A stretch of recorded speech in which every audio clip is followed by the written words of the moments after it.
দমদম লোকসভা কেন্দ্রে তৃণমূল কংগ্রেস প্রার্থী সৌগত রায়। আজ তার সঙ্গেই ভোটের পথে বেরিয়ে আমরা দেখব নেতার সাথে এই মুহূর্তে মানুষ কিভাবে আছে।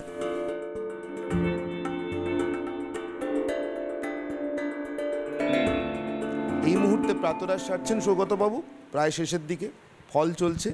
আমি জেনে নেব একদম ভোটের পথে বা ভোটের প্রচারের পথে বেরিয়ে পড়ার আগে সৌগতবাবু কিভাবে প্রস্তুতি নিচ্ছে। একদম প্রথমে ব্রেকফাস্টের কথায় আসি। ব্রেকফাস্ট টেবিলেই এসছি, হ্যাঁ, তো সেটা কী ধরনের ব্রেকফাস্ট রাখছেন? মানে প্রচণ্ড গরম, এটা তো একটা বড় চ্যালেঞ্জ। না, আলাদা কিছু না, এই 2 পিস পাউরুটি খাই, একটু ফল খাই, আর কিছু না।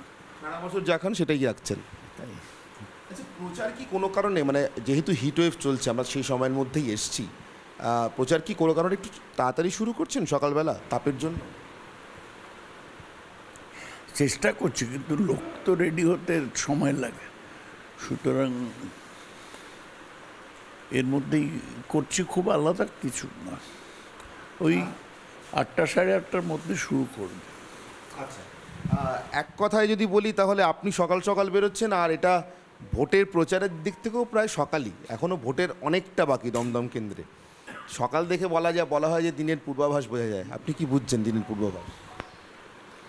ভালোই তো, কিছু খারাপ দেখছি না। মানুষের মনে কি আছে তো জানি না, তবে ভালো সাড়া দিচ্ছে। 3বারের সাংসদ এখানে, সেখানে দাঁড়িয়ে মানুষের প্রত্যাশা পূরণের অন্তত একটা কোনো বডি ল্যাঙ্গুয়েজ তো থাকে যে মানুষ আপনাকে দেখে খুশি হচ্ছেন। খুশি হচ্ছে, অখুশি কাউকে দেখছি না।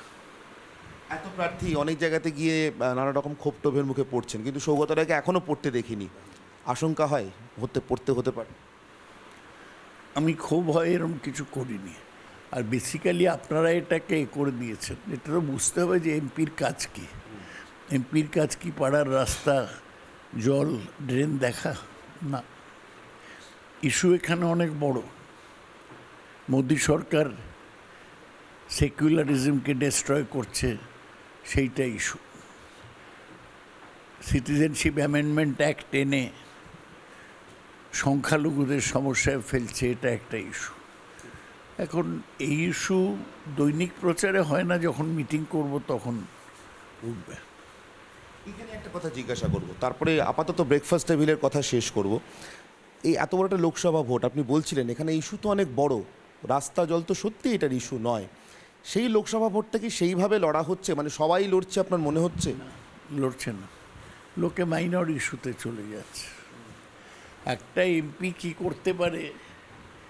তার 5 কোটি টাকা বছরে এমপি ল্যান্ড, তা দিয়ে আর কী করা যায়?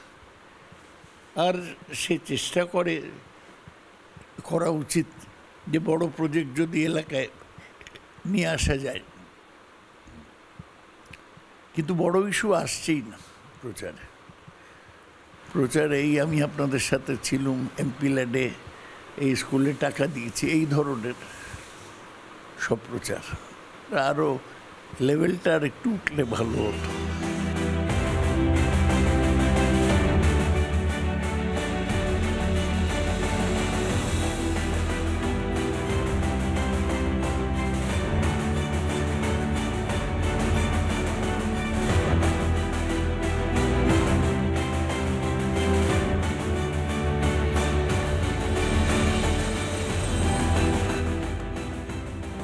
এই মুহূর্তে আমার সঙ্গে উত্তর দমদম পুরসভার কাউন্সিলর, মানে পুরো প্রতিনিধি রাজর্ষিবাবু রয়েছেন, রাজর্ষি বসু।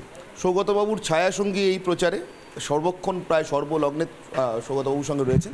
একটা জিনিস জানতে চাইবো, সেটা হচ্ছে সৌগতবাবুর খাওয়া দাওয়া সম্পর্কে।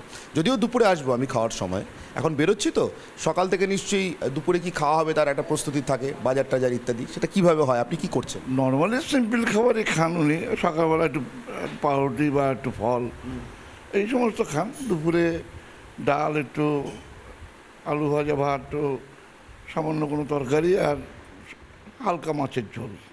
সাধারণত কাতলা মাছের ঝোলটাই খান, কারণ কাটাকুটা বেছে খাওয়ার মতো সময় এখন নেই। সেটা কি বরাবরই তাই? মানে পছন্দই কি বড় মাছ?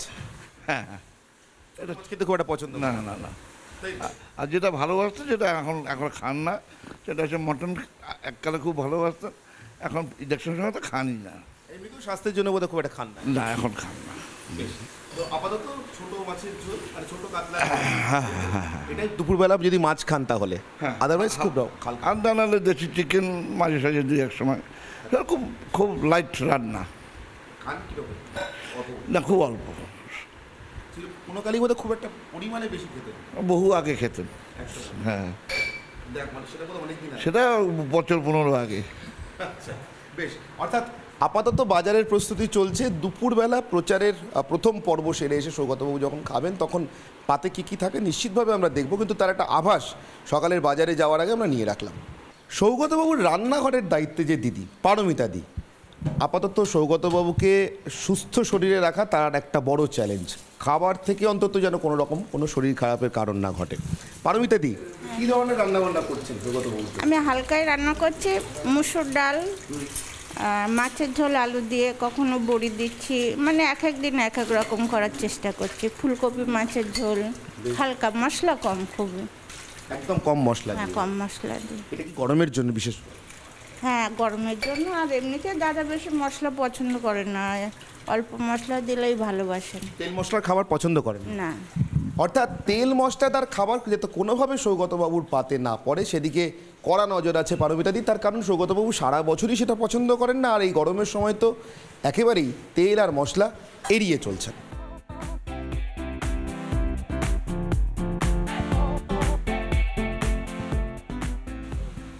দলেরই স্থানীয় এক কাউন্সিলর বা পুর প্রতিনিধির কার্যালয়, আপাতত সেখানেই কর্মী সমর্থকরা একসঙ্গে হবেন এবং তারপরে প্রচারের জন্য আরও এগিয়ে যাবেন। আপাতত তাদেরই অপেক্ষায় এই কার্যালয়ে অপেক্ষা করছেন সৌগত রায়, এবং সেই ফাঁকেই সকালের সংবাদপত্র কিছুটা নজর বুলিয়ে নেয়। আমরা গিয়ে এই ফাঁকে একটু কথা সেরে নিই সৌগতবাবুর সঙ্গে। সৌগতবাবু, একটা কথা হঠাৎ মনে হচ্ছিল, আপনি প্রথম যেবার সাংসদ হলেন আপনার বোধহয় 31 বছর বয়স, সেবারের মানে 77 সালের 30, সেই সংসদে বোধহয় আপনি সবচেয়ে কম বয়সে ছিলেন নাকি? মোহাম্মদ ইসমাইলকে হারিয়েছিলেন। মোহাম্মদ ইসমাইলকে হারিয়েছে। Giant killer প্রথমবারই। ইসমাইলকে আমি জায়ান্ট বলতে চাই না, যাই হোক সিপিএমের নেতা ছিল।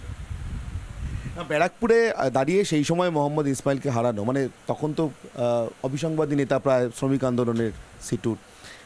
আপনি তারপরেও অনেকবার এমন অনেক বড় বড় হেভিওয়েটকে হারিয়েছেন, ক্ষিতি গোস্বামীকে হারিয়েছেন। এই জায়ান্ট কিলার হতে হতে সৌগত রায় নিজে কখন জায়ান্ট হয়ে গিয়েছেন, 15 বছরের সাংসদ, টের পেয়েছেন? না, জায়ান্ট আমি এখনো হইনি। ইলেক্টেড হই, মানুষ ভোট দিয়েছে, বিধানসভায় 5 বার, লোকসভায় 4 বার জিতেছে, এবং চেষ্টা করেছি সংসদে বিধানসভায় সক্রিয় থাকতে, মানুষের কথা বলতে। তার বাইরে আমি কিছু মনে করি না, আমি দলের একজন কর্মী মাত্র। একটা কথা জানতে চাইবো, ওই যে প্রথমবার একেবারে 30 বছর বয়সে সংসদে প্রবেশ, সেখান থেকে আজকে আপনি বোধহয় 76, ভারতের 77, ভারতের স্বাধীনতার থেকেও আপনার বয়স বোধহয় 1 বছর বেশি। একই বয়স 47-এ জন্ম। একই বয়সী আপনারা, মানে ভারতের স্বাধীনতার, এবং আপনি বোধহয় কয়েকদিনের বড় আমাদের স্বাধীনতা দিবসের থেকে, 6ই আগস্ট বোধহয়, তাই তো? যদি ঠিক মনে। হ্যাঁ, তো এই এত দীর্ঘ সাংসদ জীবনে আবার আরেকটা লোকসভা নির্বাচনের জন্য প্রতিদ্বন্দ্বিতা করছেন বলে জিজ্ঞাসা করছি। সংসদের মান নিয়ে অনেক কথা হয়, আমাদের প্রধানমন্ত্রী ইদানিং করে বলে থাকেন চর্চার মান, আলোচনার মান, পলিসি নিয়ে ডিসকাশন, মান পড়েছে না বেড়েছে নাকি? পড়েছে। 70-এর দশকে যা ছিল এখন আপনার নেই। এটা নির্ভর করে প্রধানমন্ত্রীর অ্যাপ্রোচের সম্পর্ক। প্রধানমন্ত্রী তো আসেই না সংসদে একদিনও প্রশ্নোত্তরের জবাব দেয়নি। উনি নিজেকে সংসদের ঊর্ধ্বে মনে করেন। জওহরলাল নেহরু নিজে সংসদে বসে ফাইল দেখতেন, সব ব্যাপারে উত্তর দিতেন। নরেন্দ্র মোদীর সেদিকে খেয়াল নেই। উনি সংসদীয় গণতন্ত্র এখনো ভালো বোঝেন না, সুতরাং মান পড়েছে। নিতান্তই রাজনৈতিক আক্রমণের জন্য আমাদের সময় 77-এ আমি যে দেখেছি স্টলওয়ার্ডদের, তাদের কাছে আজকের লোকেরা কি পিকবি। মধু লিমায় ছিল, মধু দণ্ডবাতে ছিল, আবার মোরারজি দেশাই, চরণ সিং, জগজীবন রামের মতো লোকেরা ছিল। এদের সাথে আজকের কোনো তুলনাই হয় না। সাংসদ হিসেবে এরা অনেক অন্য মাত্রা, অনেক উঁচু মানের। নিশ্চয়ই এদের অভিজ্ঞতাও দীর্ঘ ছিল। সেই সময় চন্দ্রশেখর ছিলেন, এরা সব স্বাধীনতা সংগ্রামী। এখন তো আগে সংগ্রাম করেছে এমন লোক হয় না, সাধারণত বড় নেতাদের ছেলেরা মেয়েরা অনেকে হয়। আন্দোলন বা লড়াইয়ের মধ্যে দিয়ে এসেছে এরকম দেখি না। একটা জিনিস জিজ্ঞাসা করব, আপনি যে 15 বছর পরও বলছেন আমি একজন সাধারণ কর্মী মাত্র, এই বিনয় বা এইভাবে নিজেকে সাধারণের স্তরেই রেখে দেওয়াটা, এটা কি আপনার দলেরও সর্বত্র দেখতে পান আপনি, মনে হয়? খোলাখুলি জিজ্ঞাসা করছি। না দেখুন, তৃণমূল কংগ্রেস তো মমতা ব্যানার্জির তৈরি দল, উনি নেত্রী, এখন অভিষেক উঠে এসছে, বাদবাকি সবাই কর্মী, যে যতটা মেনে নেয়। সবাই মানছে বলে মনে হয়? হ্যাঁ, মমতা ব্যানার্জির নেতৃত্ব অবিসংবাদিত, কোনো প্রশ্ন নেই। উনি ছাড়া এই দল টিকবে না। এখন সংগঠনের ব্যাপার অনেকটাই অভিষেক দেখে, সেটা অন্য ব্যাপার। এত দীর্ঘ সময় সংসদকে দেখেছেন, রাজনীতিকে দেখেছেন, মমতা বন্দ্যোপাধ্যায়কে দেখেছেন, তারপরে আজকে অভিষেক বন্দ্যোপাধ্যায় সংগঠন দেখছেন, আপনি সেটার সঙ্গেও মানিয়ে নিচ্ছেন। সৌগত রায় যে 77 বছর বয়সে একটা লোকসভা নির্বাচনে প্রতিদ্বন্দ্বিতা করছেন, তার সব থেকে বড় সিক্রেটটা কি এখানে, যে কোনো পরিস্থিতিতে মানিয়ে নেওয়ার ক্ষমতা আছে আপনার? না না, আমি আমার মতোই চলে গিয়ে সিস্টেমের মধ্যে আছি, সুতরাং খুব একটা মানিয়ে নিতে হয় না, আমায় কেউ বলেও না মানিয়ে নিতে, এইরকমভাবেই চলছে। বাইরের মানুষের অপার কৌতূহল, তৃণমূলেরও যারা এই মুহূর্তে অনেক নবীন কর্মী, আবার অনেক প্রবীণ কর্মীও আছেন, তাদেরও কৌতূহল, অভিষেক বন্দ্যোপাধ্যায়ের সঙ্গে আপনাদের প্রবীণদের সম্পর্কটা ঠিক কেমন? খুব ভালো। অভিষেক অসম্ভব বড়দের সম্মান দেয়, রেসপেক্ট করে, তাদের জিজ্ঞেস করে, কোনো সমস্যা নেই। অভিষেক বন্দ্যোপাধ্যায় নবজোয়ারে আপনাদের ভেসে যাওয়ার কোনো কারণ নেই? না না, ও নবজোয়ারে বিজেপিকে ভাসাতে চেয়েছে, আমাদের না। আপাতত এই কার্যালয়ে দলীয় কর্মীদের জন্য এবং সমর্থকদের জন্য অপেক্ষার ফাঁকে সৌগতবাবুর সঙ্গে আমাদের কথাবার্তা এখানেই আমরা ইতি টানছি, কিন্তু এ কথা চলতে থাকবে, তার কারণ এখনও পথে প্রচারটা বাকি রয়েছে, সেদিকে আমাদের নজর থাকবে, সেখানেও কিছু কথা হবে।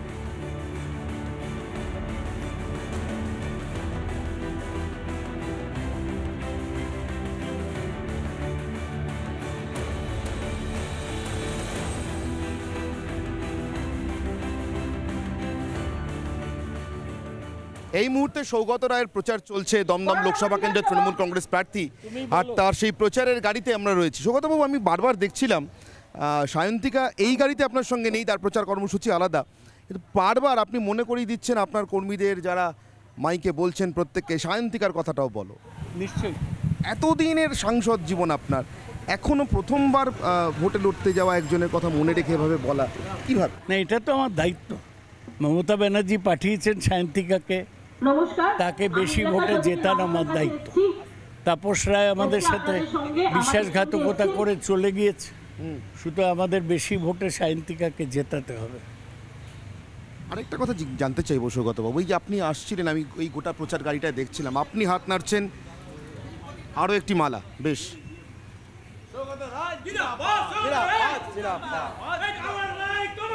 এই যে রাস্তায় যেতে যেতে বারবার থামা, মালা পরাতে আসছেন মানুষ, পুরুষরা আসছেন, মহিলারা আসছেন, আপনি হাত নাড়ছেন, অনেক মানুষ আপনাকে দেখে হাত নাড়ছে, এই হাত নাড়াগুলো, এই হাসি মুখগুলো কিছু বলে, কিছু বোঝা যায় এদের দেখে? যে আমাদের সমর্থন করে, আমি তো দীর্ঘদিন ধরে আসছি, সবাই চেনে আমায়, তারাই হাত নাড়ছে। মানুষের সাড়া খুব ভালো। সাড়া ভালো। সৌগতবাবু, একটা কথা জানতে চাইবো, এই মানুষের মধ্যে থেকেই জানতে চাইবো, এদের সমর্থন নিয়েই তো আপনি সংসদে যাবেন আরেকবার, এটা ইচ্ছে, এবার সংসদে গিয়ে কি করবেন, কি বলবেন এই অঞ্চলের জন্য, দমদমের জন্য? দমদমের জন্যে আরও জলের প্রকল্প নিয়ে আসার চেষ্টা করব। মূল জল একটা সমস্যা, আমরা ওই নিয়ে কাজ করছি, কিন্তু রাজ্য সরকারের তো অর্থ নেই, পৌরসভার একেবারেই নেই, আমাদের জল নিয়ে আসতে হবে আরও। সেইটাই বেশি বলবো। তবে আমি আগেও বলেছি আপনাকে যে এটা সাংসদের কাজ নয়। সাংসদ প্রশ্নটা তুলবে, মন্ত্রীদের কাছে পৌঁছে দেবে, এই চলো পৌঁছে দেবে, কিন্তু সেগুলো রাজ্য সরকার বা পৌরসভার মাধ্যমে রূপায়ণ হবে। সংসদ সর্বভারতীয় বিষয়, দেশের নিরাপত্তা, দেশের সাম্প্রদায়িক সম্প্রীতি, দেশের পররাষ্ট্রনীতি, এইসব নিয়ে সংসদে বলতে হবে। সংসদের রোজ রোজ এলাকার জল নিয়ে বলা যায় না। ঠিক কথাই। কিন্তু আরেকটা কথা আমি পার্টিকুলারলি এলাকা ভিত্তিক জিজ্ঞাসা করে তারপর অন্য প্রশ্নে যাব।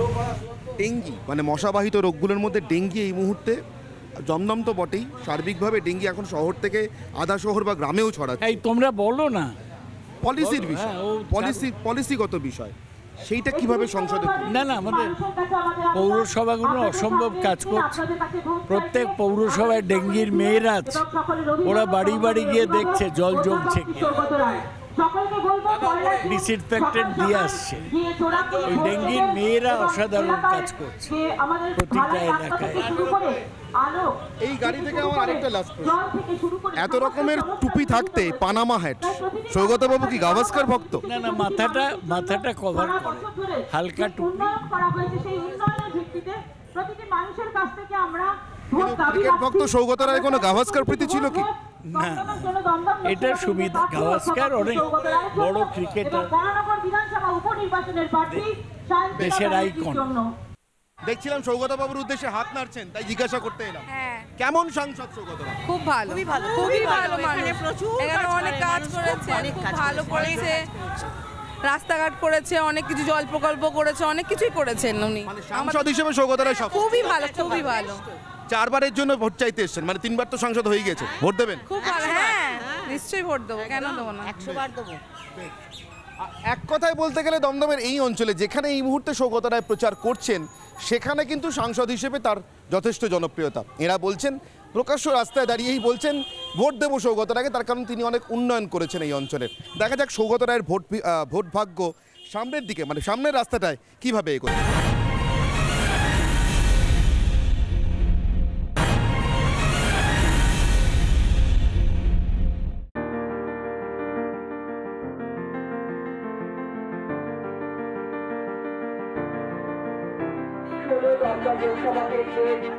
উন্নয়নের গতিকে এগিয়ে নিয়ে যেতে তৃণমূল কংগ্রেস পার্টির অধ্যাপক সৌগত রায়কে জোড়া মন্ত্রীকে চতুর্থবারের জন্য বিপুল ভোটে জয়যুক্ত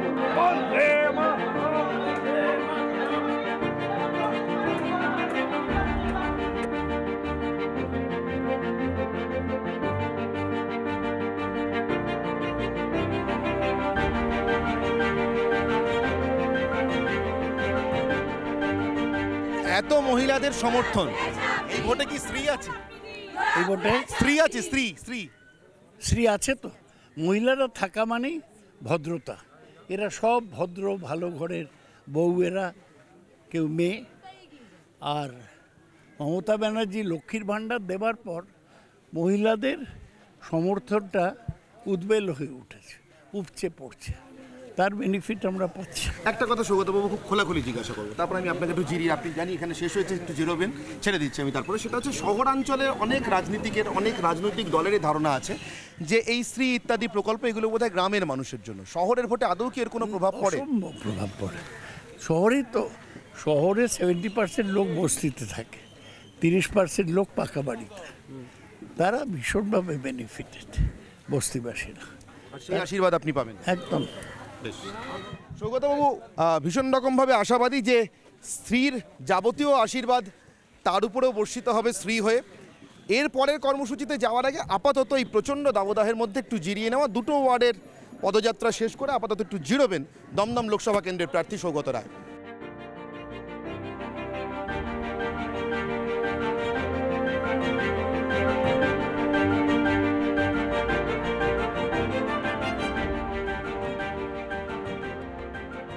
সৌগতবাবু একটা কথা জিজ্ঞাসা করবো, এরকম চলতে চলতে প্রচারের মাঝখানে যদি শিলভদ্র দত্তর সঙ্গে দেখা হয়ে যায়, কি বলে ভোট চাইবেন? কেমন আছো? কিছু ওর কাছে ভোট চাইব না, ভোট বলবো চাইবেন? কেমন আছো। ওর লিভার ট্রান্সপ্ল্যান্ট হচ্ছে, হ্যাঁ, ওর স্বাস্থ্যর খবর নেওয়া জরুরি। ভোট যা হওয়ার হবে। পুরনো সহকর্মীকে কি মিস করেন? মনে হয় এখানে থেকে গেলেই ভালো হতো। না, আমি আলটিমেট গণতন্ত্রে বিশ্বাস করি, যে যেদিকে যায় যাক না। ফিরতে বলবেন দেখা হলে? না,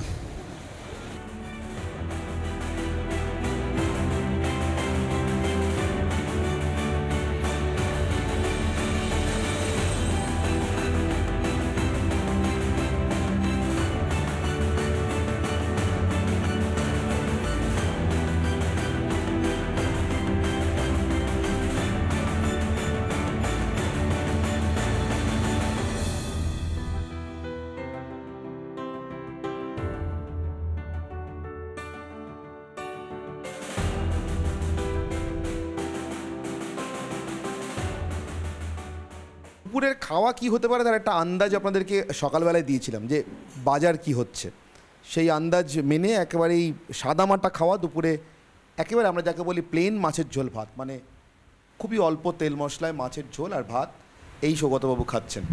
এটা কি আপনার সারা বছরের পছন্দের মধ্যে থাকে নাকি গরমের জন্য বিশেষ? গরমের জন্য, ইলেকশনের জন্য শরীর ফিট রাখতে হবে, তো তার জন্য এটাই বেস্ট খাবার। এমনিতে সৌগতবাবু কি মাছ মাংস ডিমের মধ্যে কোনটা বেশি পছন্দ করেন? মাংস। মাংস কি পাঁঠার মাংস? হ্যাঁ, পেলে একবারে মানে বাঙালির চিরাচরিত পছন্দ অনুযায়ী, তাই তো? কিন্তু এখন ইলেকশনের জন্য বোধহয় পাঁঠার মাংস একদম বন্ধ নাকি? না, একদম খাচ্ছে না, বাইরেও খাচ্ছে না। বাইরেও খাচ্ছেন না। একটা কথা রাজনীতির আর দু একটা কথা জিজ্ঞাসা করব। আমি এই বাড়িটাতে আসার পর থেকে, মানে আপনার দমদমের এই আপাত আবাস আর কি, ফ্ল্যাটে আসার পর থেকে একটা জিনিস খুব মিস করছি। আমি ছোটোবেলা থেকে আপনার দক্ষিণ কলকাতার যে বাড়িতে বাইট নিতে যেতাম রিপোর্টারি করবার সময়, সেই বাড়িটাতে আপনি যখন বাইট দিতেন, আপনার বাড়ির পিছনে আর কি একটা বিরাট বড় বইয়ের আলমারি, প্রচুর বইপত্র। আমি ওগুলো মিস করছি। সৌগত রায় কি মিস করছেন এই বিরাট প্রচারের মাঝখানে বাড়ির বইয়ের আলমারি? করছে তো, কিন্তু বই পড়ছে, ওখান থেকে বইগুলো নিয়ে এসো তো। আচ্ছা, পড়ছেন এই সময় একটুখানি দেখবো, দেখার খুব ইচ্ছে রইল, কারণ আপনি ভীষণ পড়ুয়া এবং পড়তে ভালোবাসেন বলে জানি। খেতে খেতে আরও দু একটা প্রশ্ন, এই আপনি ফিট থাকার কথা বলছিলেন, সেই প্রসঙ্গে জিজ্ঞাসা করব। অভিষেক বন্দ্যোপাধ্যায় মাঝে মধ্যেই বলেন, এই নিয়ে কিছু বিতর্কও হয়েছে অনেক সময়, যে রাজনীতিকদেরও অন্যান্য সমস্ত কাজের মতো বা পেশার মতো অবসরের একটা নির্দিষ্ট বয়স থাকা উচিত। এইটা কি এই ৭৭ বছর বয়সে সৌগত রায়ের উপরে চতুর্থবার একটা লোকসভা আসন থেকে কন্টেস্ট করতে যাওয়া সৌগত রায়ের উপরে একটা বাড়তি চাপ তৈরি করে? আমাকে ফিট থাকতেই হবে, প্রমাণ করতেই হবে? না, কোনো চাপ নেই, দাঁড়িয়েছি তাই ফিট থাকছে আর কি, না দাঁড়ালে থাকতুম না। কিন্তু কখনো কি মনে হয় যে বয়স হচ্ছে, তার সঙ্গে ফিটনেসের প্রমাণটাও রেখে দেওয়া দরকার, শুধুমাত্র এই নির্বাচনের জন্য নয়, সার্বিকভাবে রাজনীতির জন্য? আমার কাছে সেরকম কোনো চাপ নেই। আরও একটা মোটা বই আছে ওখানে, আরও একটা মোটা বই আছে। সৌগতবাবু এখন তারাশঙ্কর বন্দ্যোপাধ্যায় আঞ্চলিকতা থেকে আন্তর্জাতিকতা, গীতিকণ্ঠ মজুমদার, তার লেখা পড়ছেন। New age technology and industrial revolution 4.0 Narendra Yadav, তার লেখা পড়ছেন। পছন্দের শরৎ রচনাগুলি তো রয়েছে। শরৎচন্দ্র কি আপনার বরাবরের খুবই পছন্দের? মানে ও বাড়িতেও দেখেছি শরৎচন্দ্র মাঝে মধ্যেই একদম সামনে। আর এটা shadows at noon, the South Asian 20th century, Jaya Chatterjee. এটা কি ইতিহাস? হ্যাঁ, মানে সাম্প্রতিক ইতিহাস। অসাধারণ। আচ্ছা, তোলো ওটা। এটা না না, ওকে বলছি। আচ্ছা, আর ঝুম্পা লাহিড়ি বই, রোমান স্টোরিজ, ঝুম্পা লাহিড়ি। ঝুম্পা লাহিড়ি কি আপনার পছন্দের? খুব। আচ্ছা, ঝুম্পা লাহিড়ি জ্যোতিবাবুরও খুব পছন্দের লেখিকা ছিল শুনেছি। জ্যোতিবাবু কোনো বই পড়তেন বলে আমি জানি না। এটা কি রসিকতা করে বলছেন না খুব সিরিয়াসলি বলছেন? সিরিয়াস। জ্যোতি বসু বেড়াতে যেতেন একটা নবকল্লোল নিয়ে, সিরিয়াস বই পড়া পছন্দ করতেন, আর একটু ঝোল দাও। আচ্ছা, মানে সবসময় এরকম লাইট মুডে থাকতে চাইতেন? মানে ওর পড়ার, হি ওয়াজ নট এ রিডার। একটা জিনিস জিজ্ঞাসা করবো সৌগতবাবু, অধ্যাপক সৌগত রায়, বারবার শুনছিলাম আজকে প্রচারের সময়, এই যে অধ্যাপনার কাজটা, এইটাকে কি আপনি মিস করেন? মানে সোজা কথায় ছাত্র পড়ানো। না, আমার তো যে চাকরি ছিল মাস্টার, সেটা 60 বছরে রিটায়ার করেছে। রিটায়ার তো আমার করতেই হতো। অনেকে রিটায়ারমেন্টের পরে ওখানে পড়ান, সেই সময়টা আর আমার হয়নি। রিটায়ারমেন্টের পরেই পার্লামেন্টে চলে এলাম। আপনি তো ভীষণ ভালো ছাত্র ছিলেন, ন্যাশনাল ট্যালেন্ট রিসার্চে আপনি র্যাঙ্ক করা মানুষ। আপনার মনে হয় না আপনি যদি আরও কিছুদিন অধ্যাপনা করতেন, মানে রিটায়ারমেন্টের পরেও যদি আরও কিছু ছাত্র তৈরি করতে পারতেন, ভালো হতো? লাইফে তো সব হয় না, পলিটিক্স করলে পড়ানো একটু সাফার করবি। আমি পলিটিক্সটা করেছি সিরিয়াসলি। তার জন্য কোথাও আফসোস আছে, একটু পড়াতে পারলে ভালো লাগতো? না, অনেক কিছু করলেই ভালো লাগতো, কিন্তু লোকের তো বাধ্যবাধকতার মধ্যে কাজ করে। যে কাজটা সিরিয়াসলি করে সেটা করতে গেলে অন্য অনেক কিছু বাদ দিতে হয়। আমিও বাদ দিয়েছি। বেশ, একটা কথা জিজ্ঞাসা করবো। এই কয়েকদিন আগে আপনার একটা পুলে নামার ছবি খুব ভাইরাল হলো, সব জায়গায় ঘুরল। আজকেও আমি শুনছিলাম আপনি বলছিলেন মা শীতলার মন্দির উদ্বোধনে গিয়ে প্রার্থনা করছিলেন সবাই শীতল হোক। তো সৌগত রায় কি শীতলতার জন্য শুধুই প্রার্থনা করেন, নাকি মাঝে মধ্যেই পুলে ঝাঁপ দেন? সুযোগ পেলে দিই। এখানে তো বাড়িতেই একটা পুল আছে, ছবি তুলে নিই। হ্যাঁ হ্যাঁ, শুনছিলাম যে আপনার এই কমপ্লেক্সের মধ্যে একটা পুল আছে। আপনি কি মাঝে মধ্যেই সেই পুলে ঝাঁপান? দু একটা ঝাঁপিয়েছি, ঝাঁপাতে রোজই ইচ্ছে করে, হয় না। আপনি সাঁতার কাটতে বোধহয় খুব ভালোবাসেন, না? আপনি তো সাঁতারুও ছিলেন। ছোট থেকে সাঁতার কাটছি, সাঁতারও ছিলাম। আচ্ছা, আরেকটা কথা, আবার একটু সিরিয়াস রাজনীতির কথায় আসি, জিজ্ঞাসা করি না। ইদানিংকালে আপনার দলের অনেকেই নেতা নেত্রীদের মধ্যে, আমি নাম করার জন্য বলছি না, একটা পলিসিগত বিষয়, সেই জায়গা থেকে রাজ্যের বিরোধী দলনেতাকে আক্রমণ করতে গিয়ে, বিশেষ করে দুর্নীতির প্রশ্নে, এই ভোটে যেহেতু বিজেপি খুব বেশি করে আপনাদের বিরুদ্ধে দুর্নীতি নিয়ে প্রচার করছে, পাল্টা প্রচারে অনেকেই নারদার ফুটেজের কথা আনেন। যতবার আসে আমার খুব সোজাসুজি প্রশ্ন, মন খুলে উত্তর চাইব, পলিটিক্যাল উত্তর না। আপনার কোথাও অস্বস্তি কাজ করে না? শুভেন্দু অধিকারীর বিরুদ্ধে অভিযোগ করছে, ওই ফুটেজে তো আমাকেও দেখা গেছে, মনে হয় না? একদম মনে হয় না। কেন মনে হয়? আমার বক্তব্য যে যা দেখা গেছে গেছে, ওরা কেস করলে করতো, FIR করলে করতো, বলার কি আছে, নিয়ে ভেবে কোনো লাভ নেই। তবে যে কোনো কারণেই ওরা পার্সু করেনি, কোনো চার্জশিট দেয়নি, সুতরাং আমার চিন্তা কিসের? আচ্ছা, এই যে বিজেপির বিরুদ্ধে একটা অভিযোগ আপনারা করেন যে দুর্নীতির প্রশ্নটাকে ওরা আসলে রাজনৈতিক আক্রমণের জন্য বেছে নিয়েছে এবং রাজনৈতিক প্রতিহিংসা পরায়ণতাও কাজ করছে। আপনাদের অনেক নেতামন্ত্রী যখন জেলে যাচ্ছেন, দুর্নীতি নিয়ে প্রচার হচ্ছে, তাতে কখনো আপনার এটা মনে হয়নি যে এই যে আপনি বলেন ওরা পার্সু করেনি নারদার বিষয়, যদি এতটাই রাজনৈতিক প্রতিহিংসার বিষয় থাকতো তাহলে এটাও পার্সু করতো? জানি না কেন করেনি। তবে আপনারা তো রিপাবলিক টিভি, শুধু আমাদের খোঁচা দেওয়া প্রশ্ন করতেই হবে। আমি তো উত্তর দিলাম, আবার কেন পারসিস্ট করছেন? বেশ, আমার শেষ প্রশ্ন, আমার খুব অদ্ভুত লাগছিল দেখতে, আমার সত্যিই খুব অদ্ভুত লেগেছে, কারণ তখন আমি দেখেছি সৌগতবাবু, আপনি খেয়াল করেন, আপনি সারাদিন অনেক কর্মসূচির মধ্যে থাকেন, এখন তো আরও বেশি ব্যস্ততা। সকাল 11:15, তখন চাঁদি ফাটা রোদ্দুর বলতে যা বোঝায় তাই, টেম্পারেচার 41 ডিগ্রি, সেটাও দেখলাম। আপনি যে মন্দির উদ্বোধনের অনুষ্ঠানটাতে গিয়েছিলেন যোগ দিতে, আপনি বললেন বারবার করে যে আমি সাংসদ হিসেবে আসিনি, জনপ্রতিনিধি হিসেবে নয়, এমনি গিয়েছেন। আমি সেটা নিয়ে প্রশ্ন করছি না, না আমি ওটা নিয়ে প্রশ্ন করছি না। আমার একটা অন্য জিনিস চোখে পড়েছে, সংবর্ধনার জায়গাতে মানুষ অনেক কিছু আপনাদের এগিয়ে দেন অভ্যেসবশত। আমি দেখেছি একটা সময় এত অভ্যেস হয়ে যায় জনপ্রতিনিধিদের, এ হাতে নিচ্ছেন, পাশে সরিয়ে রাখছেন। আমি দেখলাম আপনি সবই সরালেন, আপনার হাতে দেওয়া যে গোলাপ গুচ্ছটা আপনি রীতিমতো শুঁকে দেখলেন, গন্ধটা শুঁকতে চাইলেন। আমার ওই সময়ের মধ্যে অদ্ভুত লেগেছে, মানে এই রসবোধ অক্ষুণ্ণ রাখেন কী করে? এর মধ্যে রয়েছে না, কিভাবে রয়েছে তো দেখতে পেলাম। এখনো ভেবে চিন্তে রিপাবলিক টিভি কবে তুলবে সেটা ভেবে নয়, এটা অভ্যেস না। সেই খোঁচাটা আমি হজম করে নিলাম, পাল্টা খোঁচা, কিন্তু তা সত্ত্বেও বলছি, তা সত্ত্বেও জানার ইচ্ছে যে এত মানে রাজনীতির কাজটা রসকসহীন কাজ, তার মধ্যে এইবারের ভোটটা ভীষণ একটা মানে ভীষণ আক্রমণ, পাল্টা প্রতি আক্রমণের ভোট, তার মধ্যে আপনি এরকম একটা অনুষ্ঠানে গিয়ে গোলাপ গুচ্ছের গন্ধ শুকছেন, মানে সিরিয়াসলি বলছি, বাংলায় কিন্তু এরকম রাজনীতিক বিরল সৌগতবাবু। কেন নয়, সবাই, আমার ধারণা অনেকেই শুকে। আর শেষ বলেছিলাম, কিন্তু আরেকটা প্রশ্ন, সেটা হচ্ছে আপনার ধুতি পাঞ্জাবি নিয়ে। আমি সারাক্ষণ লক্ষ্য করলাম আপনার প্রচারের মাঝখানে যারা ঘুরছে সব শার্ট প্যান্ট, আপনি বাড়ি থেকে বেরোলেন ধুতি পাঞ্জাবি পরে ঢুকলেন এবং আবার ওভাবেই হয়তো বেরোবেন। এটা কি মানে এটা আপনাদের জেনারেশনের কাছে প্রশ্ন, আপনি একটা জেনারেশনকে বিলং করেন তো? ৭২ সাল থেকে প্যান্ট শার্ট ছেড়ে ধুতি পাঞ্জাবি পরছে, ৫০-৫২ বছর হয়ে গেল, সুতরাং এটাই অভ্যেস। এর মধ্যে কি কোনো আদর্শের বিষয় ছিল? প্যান্ট শার্ট ছেড়ে ধুতি পাঞ্জাবি পড়ছি যেহেতু বললেন, তাই জিজ্ঞেস করছি।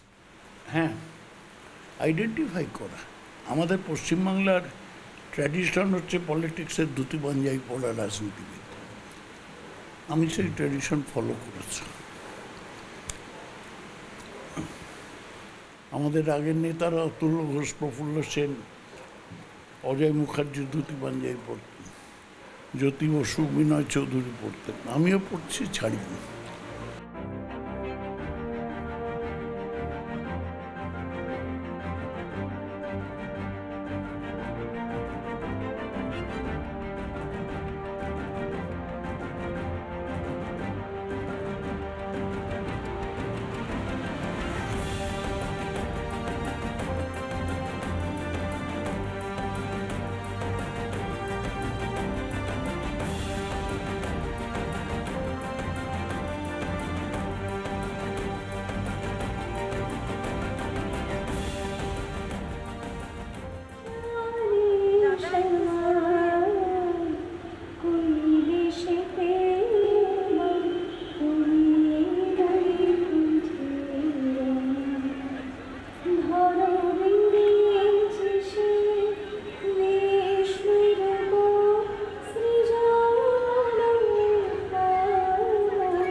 দমদম লোকসভা কেন্দ্রের তৃণমূল কংগ্রেস প্রার্থী সৌগত রায়। আজকের মতো ভোটের পথে তার সঙ্গে আমাদের চলা শেষ হলো। এরপর অন্য দিন ভোটের পথেই অন্য কোনো নেতার সঙ্গে দেখা হয়ে যাবে। ততক্ষণ পর্যন্ত সঙ্গে থাকুন রিপাবলিক বাংলায়।